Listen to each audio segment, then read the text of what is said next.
Eu quero andar como ele andou, pisar nas pegadas que ele deixou.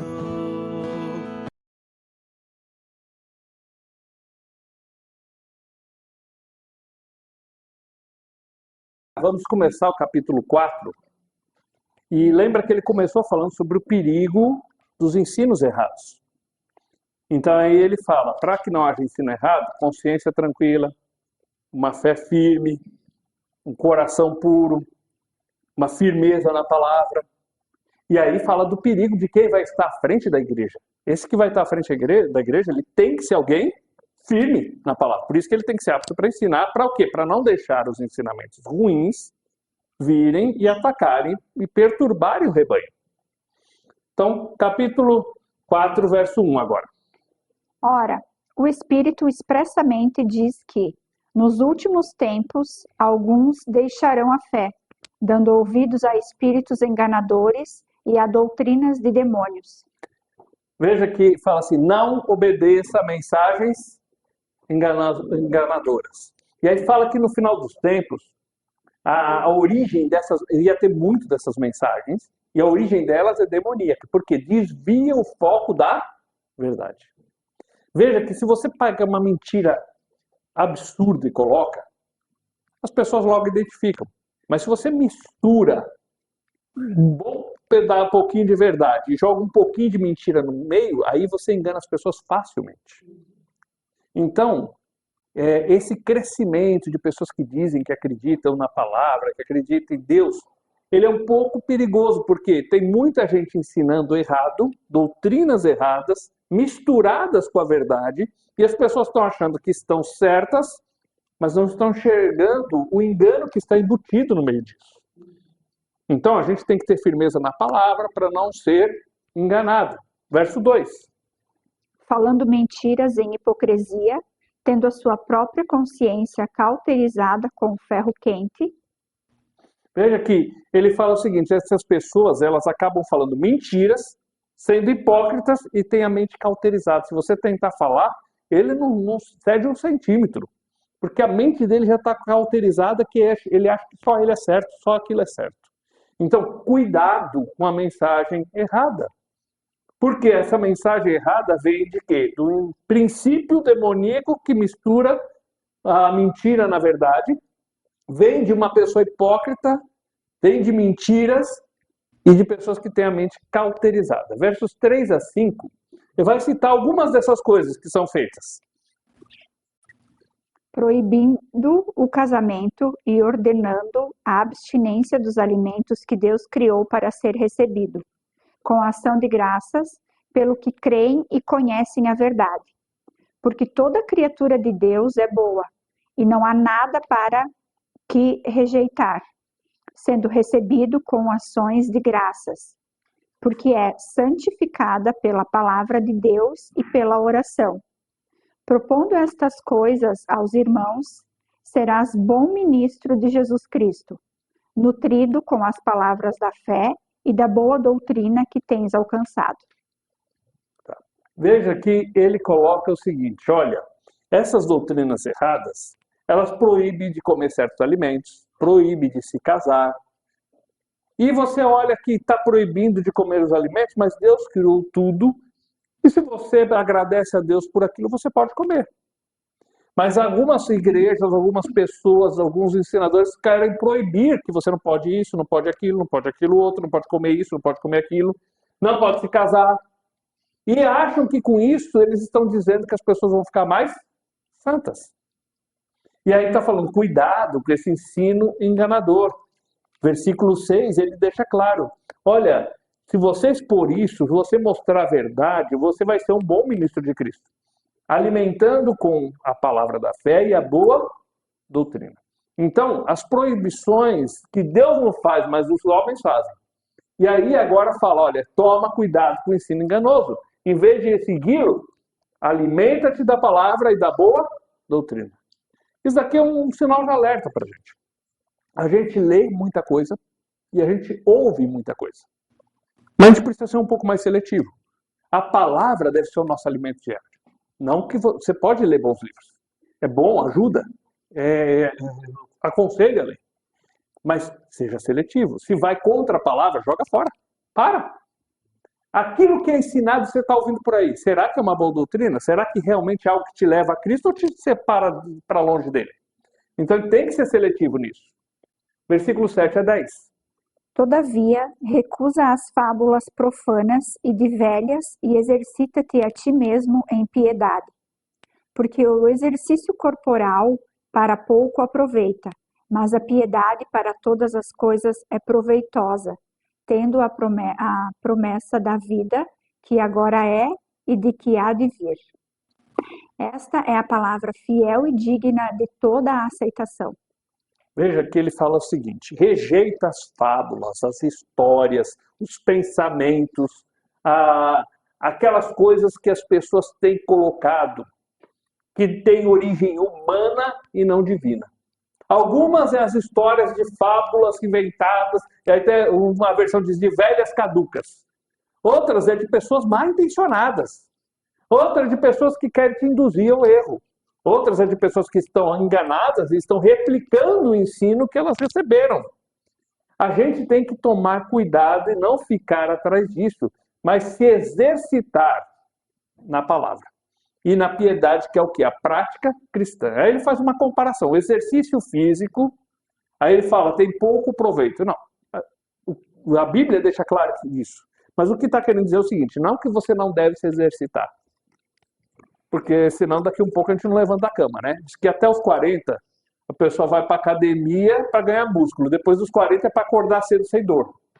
Mas a questão do exercício físico é bom? É. Só que comparado ao exercício da piedade, a gente deve gastar muito mais tempo e ter muito mais dedicação em exercitar-se na piedade. Lembra, o que é piedade? É aquele exercício da prática cristã. Você ouve a palavra, coloca a palavra em prática. Você segue a Cristo. É a definição mais simples de piedade. Então, pode se exercitar, não precisa abandonar a academia, mas se exercite muito mais no que é eterno, no exercício da piedade. Versículo 10. Porque para isso trabalhamos e sofremos reprovação, porque confiamos no Deus vivo, que é o Salvador de todos os homens, especialmente daqueles que creem. Aí ele fala, nós confiamos no Deus vivo. Não vamos atrás de ensinamentos errados, de doutrinas erradas, porque o nosso Deus é vivo, é verdadeiro, Ele nos salva, a nossa salvação depende dEle. Então, a nossa confiança não está em historinhas, não está em coach, não está em ensinamentos que as pessoas inventam. A nossa confiança está na palavra, está num Deus vivo, que é o nosso Salvador. Versículo 10. Desculpa, 11. Ordena estas coisas e ensine-as.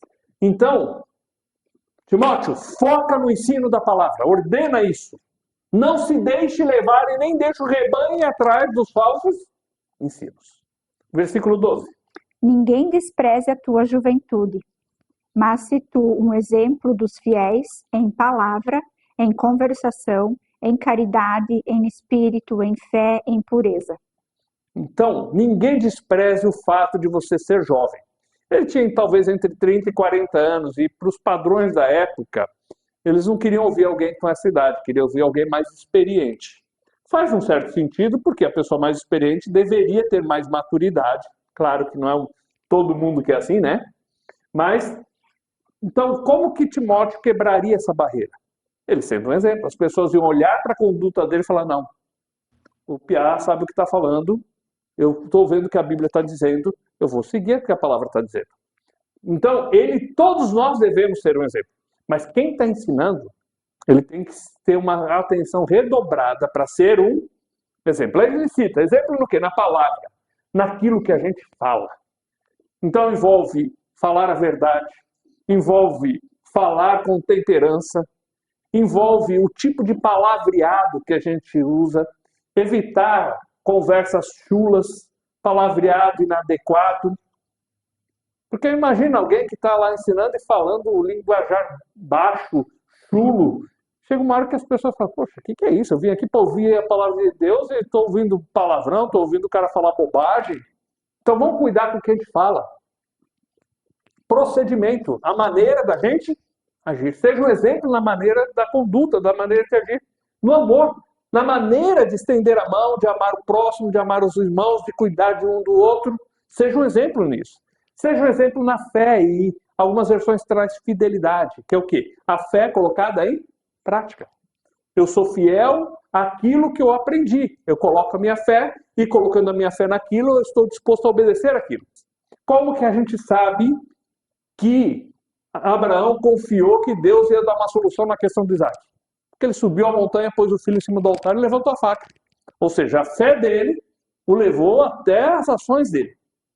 Quando Noé, Deus falou para Noé construir a arca, no capítulo 6 de Gênesis fala assim, e Noé fez como Deus havia determinado. Outra versão diz, Noé obedeceu o que Deus havia dito.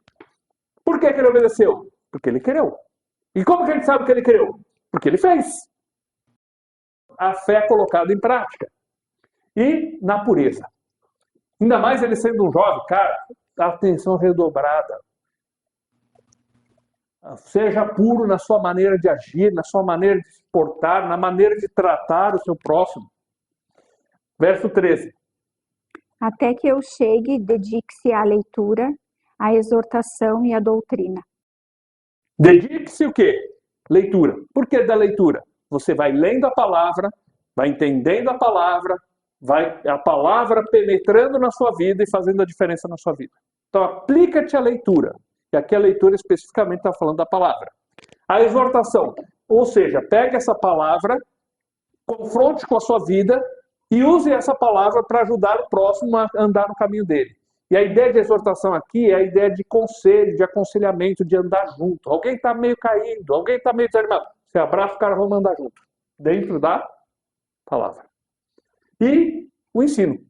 Então você vai ensinar a si primeiro. Você vai ler a palavra penetra na sua vida. E aí você vai usar dessa palavra para ajudar o seu próximo em aconselhamento. Dando conselhos sábios dentro da palavra. Para ajudar o seu próximo, o seu rebanho, com o ensino dentro da palavra. Versículo 14. Não negligencie o dom que há em ti, o qual te foi dado por profecia com a imposição das mãos do ancião. Veja que não negligencie o dom. Deus te deu um dom, seja diligente em fazer o que Deus colocou para você. Deus tem dado um dom para cada um de nós. Seja fiel em cumprir aquilo que Deus colocou nas suas mãos. Versículo 15. Medita sobre estas coisas, entrega-te a ti mesmo inteiramente a elas, para que o teu aproveitamento apareça a todos.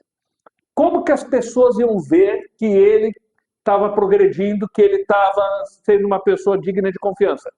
Se ele devia meditar no que ele estava lendo na palavra, meditar nos conselhos que Paulo estava dando para ele e ser diligente.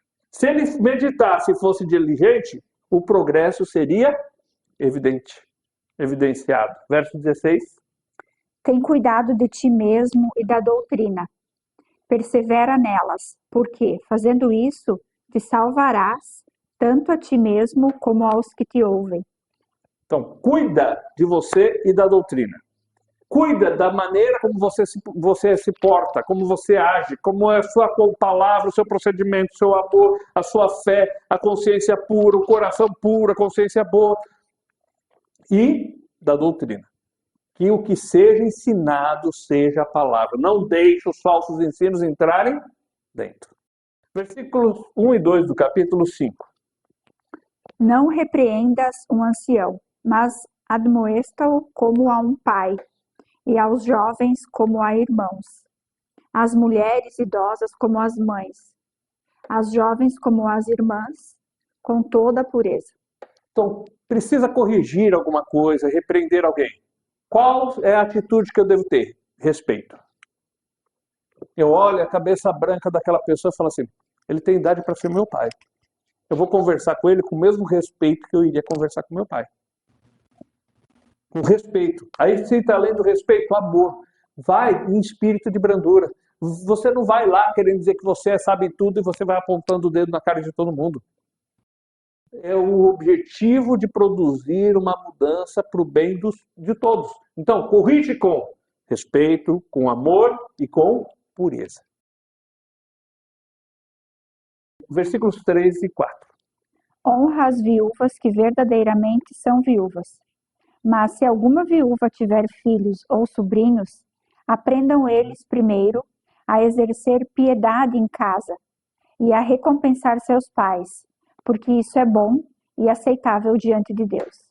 Então, tem que cuidar das viúvas. Isso é uma ordem de Deus. Nós vamos ver que Tiago fala assim, o que é a verdadeira religião? Cuidar dos órfãos e viúvas. Então, temos que cuidar. Só que ele fala o seguinte, você é um cara piedoso, você é um cara que quer servir a Deus, então começa a servir a Deus na sua casa.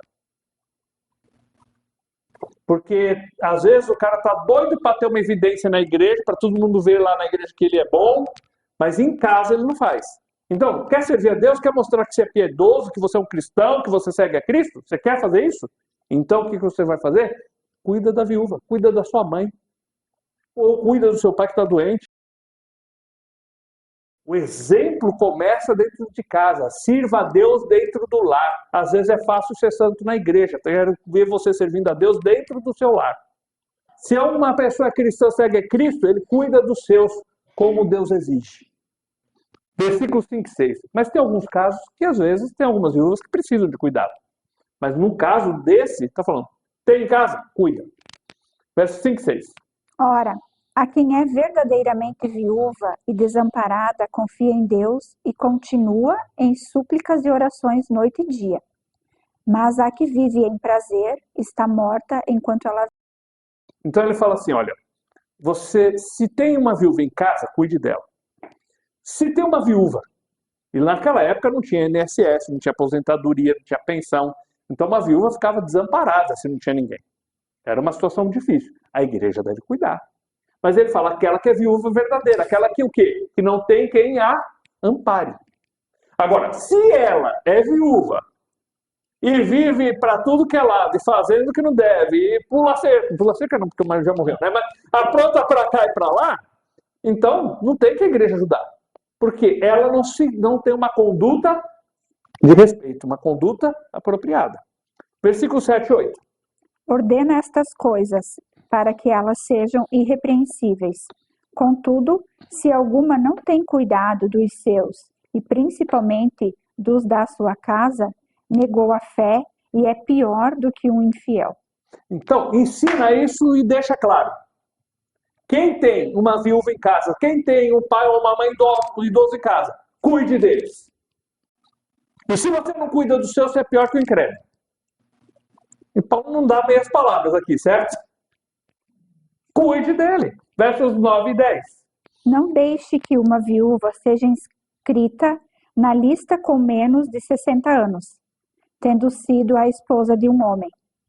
Tendo testemunho de boas obras, ele criou filhos, se hospedou estranhos, se lavou os pés dos santos, se socorreu os aflitos, se diligentemente praticou toda boa obra. Ele diz o seguinte, então, quem que é a viúva que tem que ser cuidada? Uma que tem mais de 60 anos, porque ela tem dificuldade para trabalhar. Uma mais nova talvez teria condições de trabalhar. É claro que se a mais nova precisasse de ajuda, ele vai dizer. A gente vai ver uma coisa que vai falar.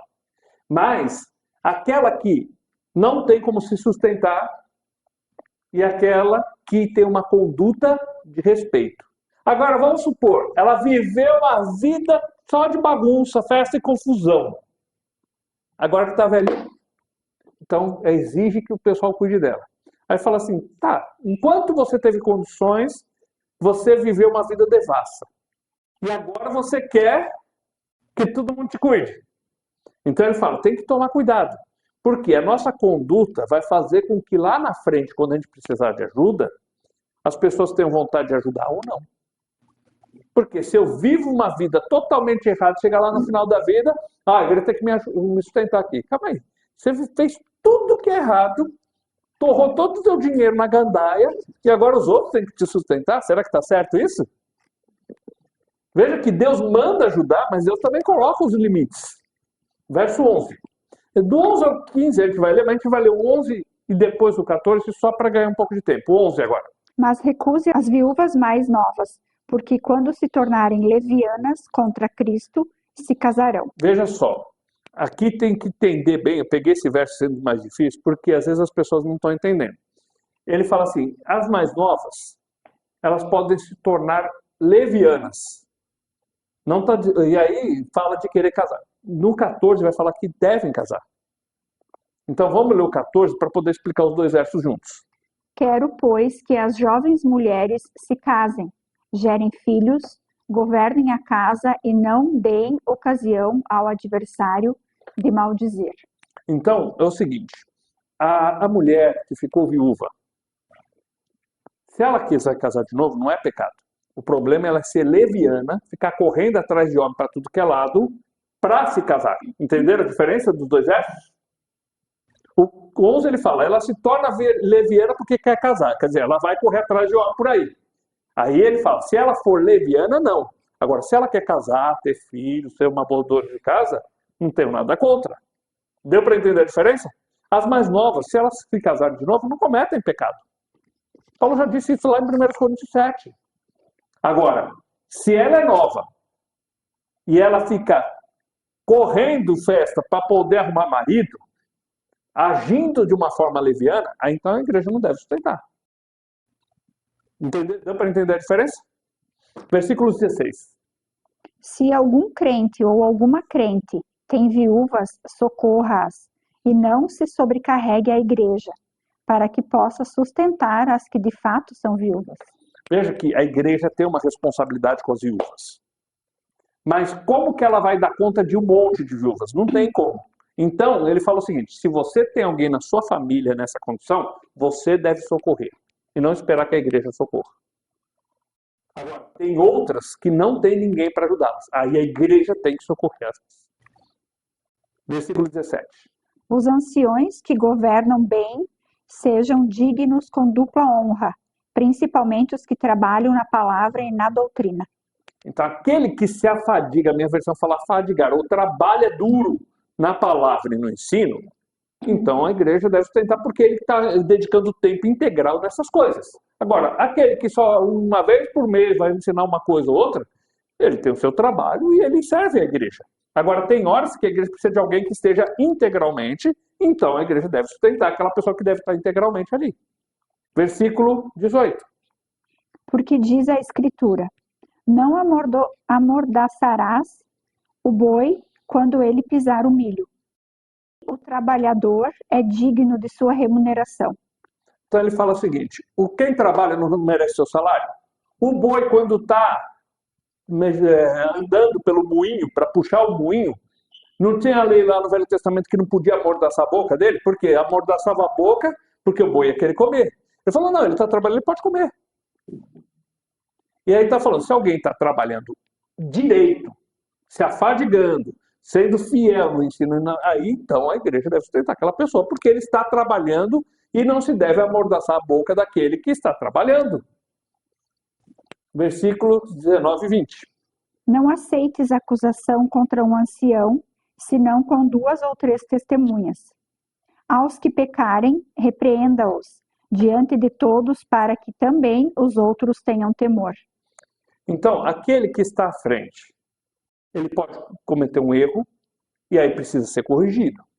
Mas é bom ter testemunhas, porque às vezes alguém não gostou dele lá e lança uma difamação. Então, para evitar de você fritar uma pessoa por uma difamação infundada, é bom, ao corrigir, tem que ter testemunhas. Agora, está errado, cometeu um erro, a correção não é chama num cantinho, é em público. Por quê? Não parece duro demais? Vai humilhar o cara. Mas é o seguinte, é para a igreja entender, o cargo é importante. Tem que ser exemplo. Se não está sendo exemplo, tem que ser corrigido. Verso 21. Conjuro-te diante de Deus e do Senhor Jesus Cristo e dos anjos eleitos que observem estas coisas sem preferir um antes do outro, nada fazendo por parcialidade. Timóteo, se você vai estar à frente da igreja, não seja parcial. Não quer dizer que você não pode ter amizade, mas você não deve deixar as amizades influenciar as maneiras de tratar as pessoas. Você deve tratar a todos de forma igual. Se é meu amigo, eu não corrijo. Mas se é um que me uma pedrinha no sapato, eu corrijo publicamente. Não seja parcial na maneira de lidar com as pessoas na igreja. Verso 22. A nenhum homem impunhas precipitadamente as mãos, nem participes dos pecados alheios. Conserva-te a ti mesmo puro. Então ele coloca, o impor as mãos era a ideia de transferir a autoridade.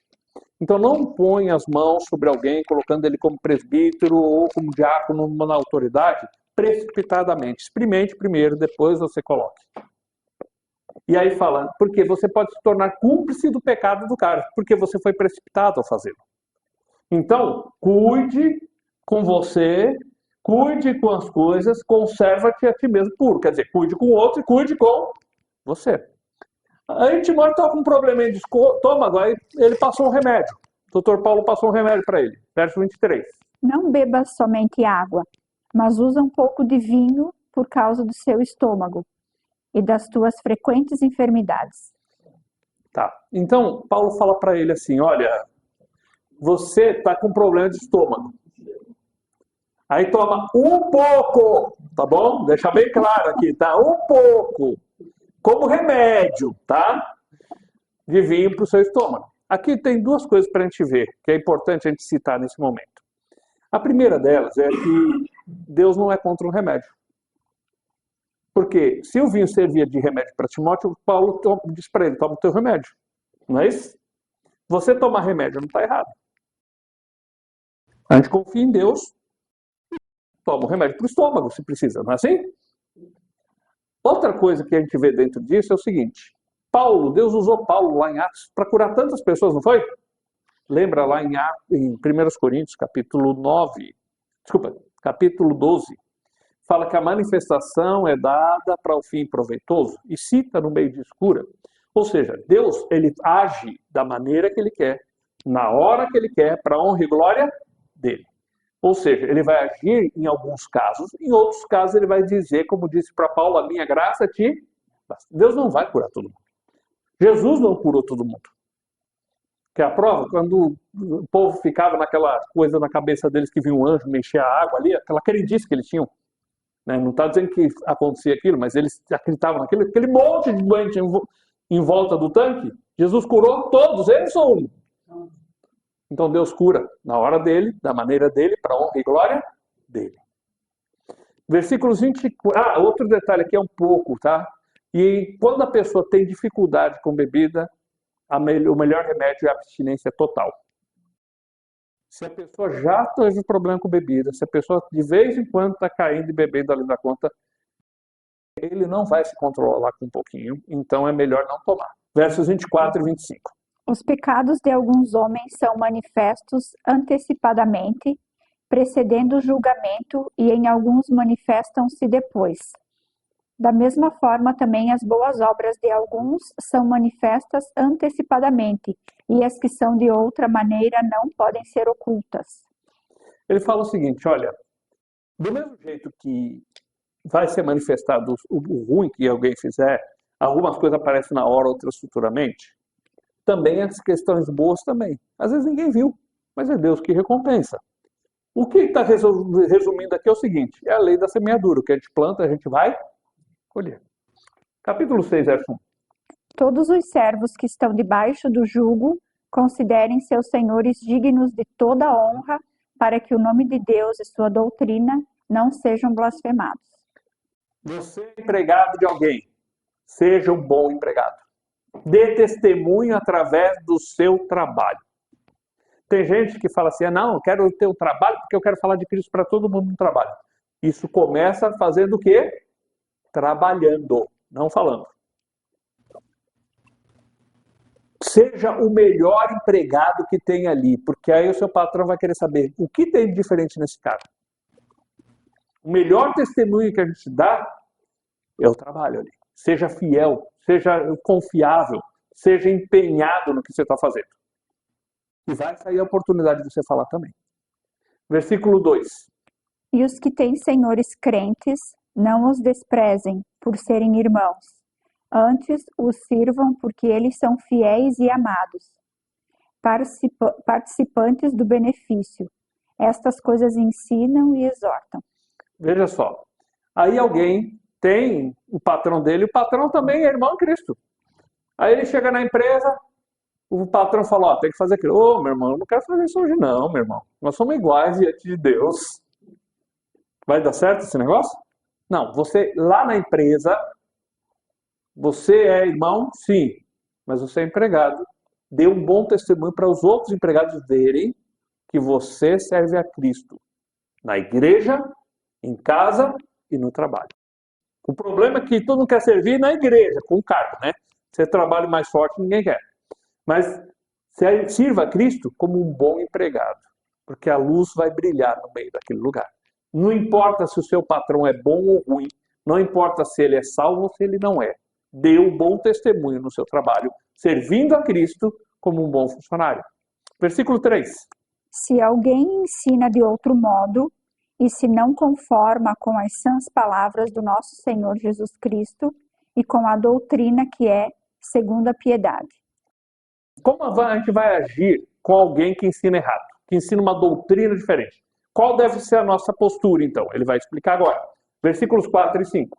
É orgulhoso e nada sabe, mas delira acerca de questões e contendas de palavras, das quais surgem invejas, porfias, injúrias, más suposições, contendas perversas de homens corruptos da mente e destruídos da verdade, supondo que lucro é piedade, aparta-se dos tais. Ele fala assim, como que eu vou agir? Aparte-se dessas pessoas. Quais são as características? Eles acham que são muito inteligentes, tá? Mas gostam da contenda de palavras, quer dizer, discussão, são invejosos, provocam, difamam, certo? Alteram as coisas.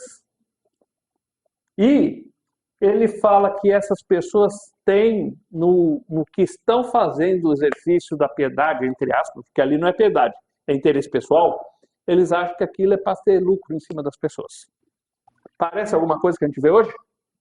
E aí fala, afaste-se disso. Porque a piedade, ele vai falar aqui o que é. Versículo 6. Mas a piedade com contentamento é grande ganho. Ele fala o seguinte, a verdadeira riqueza que nós temos, o verdadeiro lucro, é o exercício da piedade com contentamento e não por interesse financeiro. É você praticar a palavra sem ter interesse. É você aprender a estar contente com o que você tem, servindo a Cristo, não importa se você tem pouco ou se você tem muito. Isso é a verdadeira riqueza que uma pessoa tem. Mas os falsos mestres, eles ensinam mentiras, enganos, vivem em discussões, vivem em contendas, em difamações, e o objetivo deles é lucro financeiro. Versículo 7 e 8. Porque nada trouxemos para este mundo e é certo de que nada podemos levar dele. Tendo, porém, comida e vestuário, estejamos com isso contentes. E olha, nós não trouxemos nada para esse mundo e não vamos levar nada daqui. O caixão não tem gaveta. E aí as pessoas vivem só por causa do dinheiro. Ele falou, vamos aprender a estar contente com o que Deus tem nos dado. Você pode querer uma casa, querer um carro, não está negando isso. Mas o problema é que nós vivemos murmurando do que nós temos. Ele falou assim, você tem que comer, você tem roupa para vestir? Já esteja contente. O que vier depois disso é lucro. Eu já contei para vocês de um que eu conheci que ele falava o seguinte, Deus prometeu o pão de cada dia, certo? A manteiga já é luxo. Vamos aprender a viver contente com o que Deus tem nos dado. Verso 9. Mas os que querem ser ricos caem em tentação, e em laço, e em muitas concupiscências tolas e nocivas, que submergem os homens na destruição e perdição. Veja que você ter dinheiro não é errado, mas aquele que quer muito ficar rico, cai em ciladas, em laços. E às vezes, pelo anseio de ficar rico, ele engana os outros. Ele entra em coisas ilegais. Ele vai atrás de coisas que são criminosas, porque ele quer ficar rico. E aí ele cai na armadilha do diabo ficar preso com aquilo.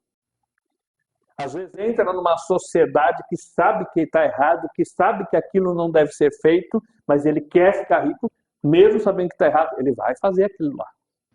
Então, o perigo daquele que quer muito ficar rico é que ele, às vezes, ele vai ser enredado e vai ficar preso, ele vai cair numa armadilha com isso. Versículo 10. Porque o amor ao dinheiro é a raiz de todo mal. E nessa cobiça, alguns se desviam da fé e se transpassaram a si mesmos com muitas dores. Veja que o amor ao dinheiro é a raiz de todos os males. Veja só que não é o dinheiro. O dinheiro é neutro. O problema é o meu amor para com ele. Então, porque a pessoa ama o dinheiro, ele trai o sócio. Porque ele ama o dinheiro, ele faz algo ilegal. Porque ele ama o dinheiro, ele vai lograr o próximo. Então, onde está o problema? É no amor ao dinheiro. Porque ele ama o dinheiro, ele faz coisas erradas. Então, a raiz de todos os males é você amar o dinheiro. Ame a Deus e não o dinheiro. O dinheiro pode ser usado para o seu benefício, para ajudar com alguma coisa. Nós precisamos de dinheiro para viver. O problema não é ter o dinheiro, o problema é amar o dinheiro. Nunca, nunca ame o dinheiro. Essa é a regra básica para a conduta financeira daquele que segue a Cristo. Não ame o dinheiro. Versículo 11. Mas tu, ó homem de Deus, foge destas coisas e segue a justiça, a piedade, a fé, o amor, a paciência, a mansidão. Veja só, foge dessas coisas da ganância. Não sirva a Deus por interesse financeiro. Não ame o dinheiro. Não caia na cilada de por dinheiro você pegar e se vender no seu ministério. Faz o seguinte, segue a piedade, a justiça, o que é certo. A piedade, viva a vida cristã. Segue a fé, o amor, constância. Veja que muitas pessoas, essa questão da constância é difícil às vezes.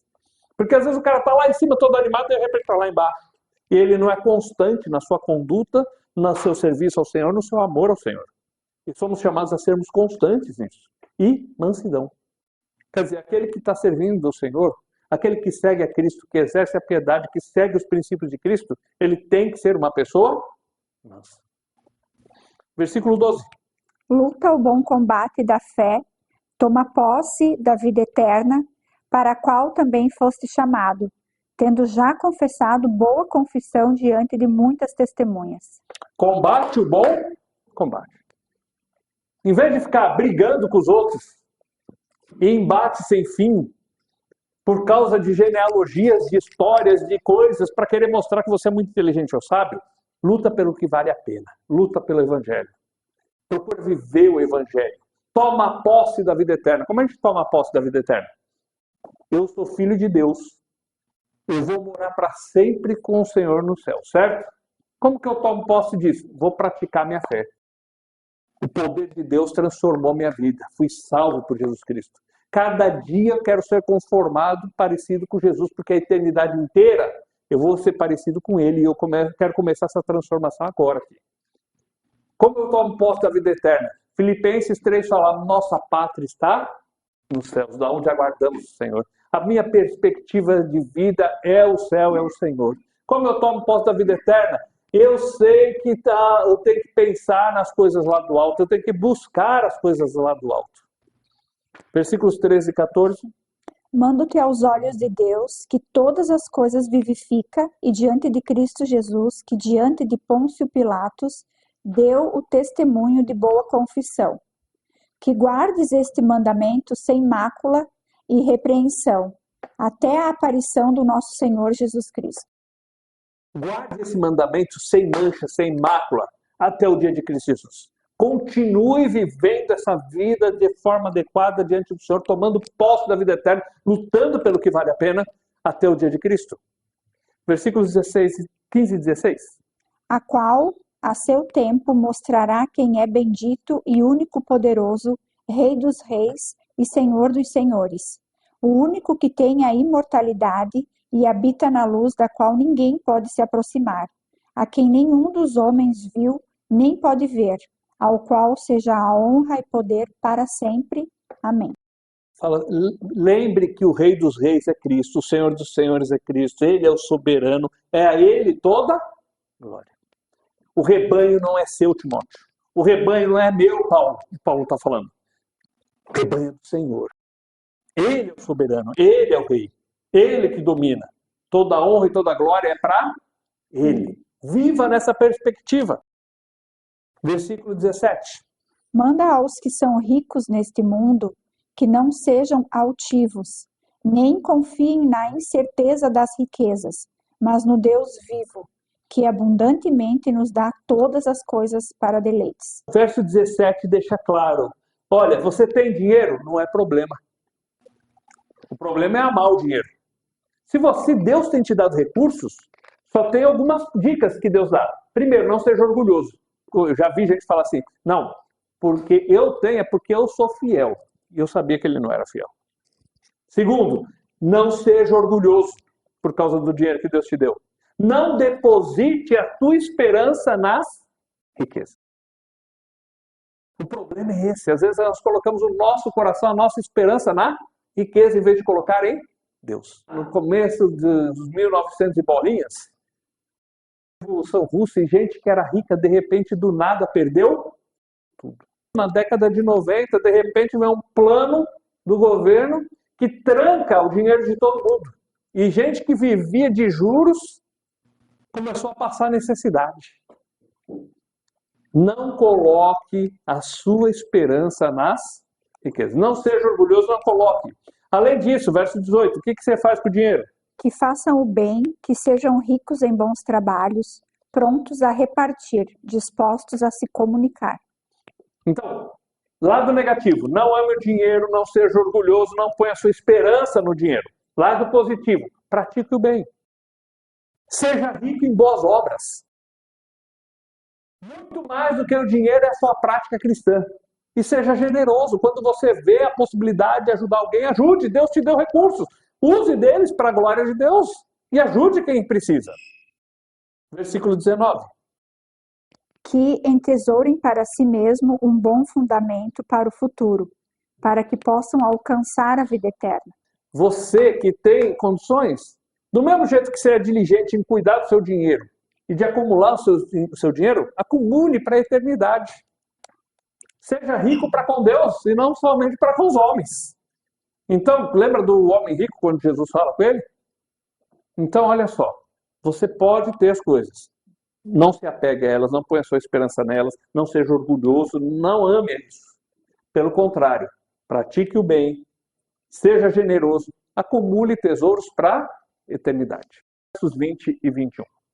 Ó Timóteo, guarda o que te foi confiado, evitando os falatórios vãos e profanos e as oposições da falsamente chamada ciência, a qual, professando-as, alguns se desviaram da fé. A graça seja contigo. Amém. Veja, ele fala assim, toma cuidado com o seguinte, Timóteo, evita falatório inútil, discussão desnecessária. E cuide com as contradições do saber. A gente ter conhecimento é bom. A gente saber as coisas é bom. Mas tudo tem que ser avaliado à luz da palavra. Apega-te à palavra. Porque muitas vezes as pessoas usam de coisas que dizem que é ciência, nem sempre é, e que são contrárias a Deus. Se você tem que escolher entre o ensinamento que é dado no mundo, ou seja de ciência, ou seja de áreas sociais, ou seja da cultura popular, e o que Deus diz, vamos lembrar do que é dito lá em Romanos capítulo 3, versos 3 e 4, seja sempre Deus verdadeiro e todo homem mentiroso. Eu quero andar como ele andou, pisar nas pegadas que ele deixou. Eu quero olhar como ele olhou, olhar sem maldade, com os olhos do amor.